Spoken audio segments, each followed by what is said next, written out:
Vous venez d'entendre le président de la République, François Hollande, première réaction. Que le président de la République aille en Irak dans une période de crise, pourquoi pas? Mais là n'est pas l'essentiel. L'essentiel, c'est l'annonce par le président Obama de la formation d'une grande coalition pour engager la troisième guerre d'Irak. C'est une décision, je pèse mes mots, absurde et dangereuse. Absurde et dangereuse. Absurde et dangereuse. Pourquoi? Parce que il serait temps que les pays occidentaux, l'Europe, les États-Unis tirent les leçons de l'expérience. Depuis l'Afghanistan, ça fait 13 ans, nous avons multiplié les interventions militaires. Afghanistan, Irak, Libye, Mali. Pour quel résultat?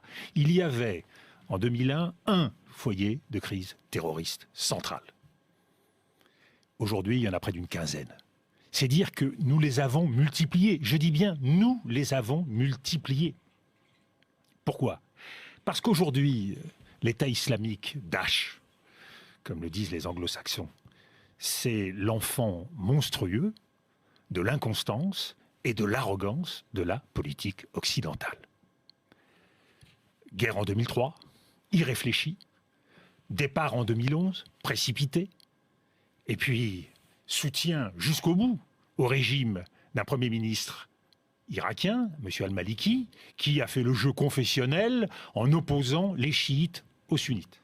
De la même façon, en Syrie, nous avons lâché les opposants, les rebelles syriens au milieu du gué, faisant le jeu à la fois du régime de Bachar el-Assad et en même temps des extrémistes djihadistes.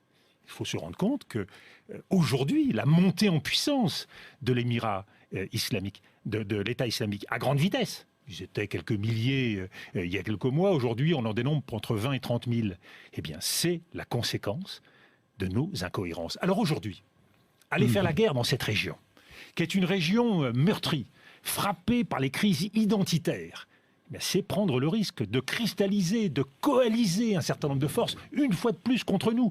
Et nous rendons à cet État islamique le service qu'ils attendent, c'est-à-dire de constituer... Les considérer.